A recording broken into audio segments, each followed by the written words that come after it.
তো আজকে আমরা কাজ করছিলাম কামলা দিতে, আর এই কামলা দেওয়ার নিয়ম কি জানেন? এই কামলা দেওয়ার নিয়ম যে ঝাড়টা সে নিতে হবে। তো এই সাজাচ্ছে, এইগুলো নিয়ে আমরা যাব এখন বাড়িতে। বাড়িতে যাব খাইতে।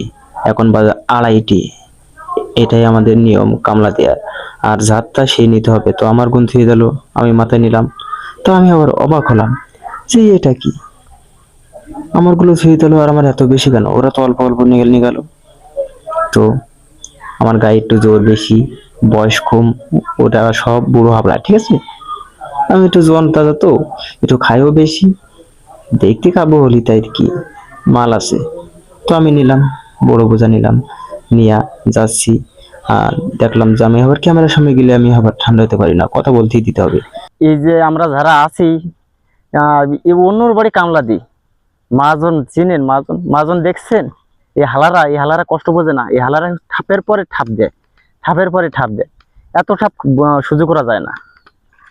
আলিবিলি তো বললাম ক্যামেরার সামনে যায়, কারণ এই যে কাজে কামড়া দিচ্ছি না, অনেক খারাপ ব্যবহার করে মাজন আছে। তো রাগ হচ্ছিল, তো রাগের মাথায় এখন রোদির সময় মুখে যা আইছে তাই বলে দিছি। বলে দেওয়ার পরে এখন আর কি, ওই যা বলছি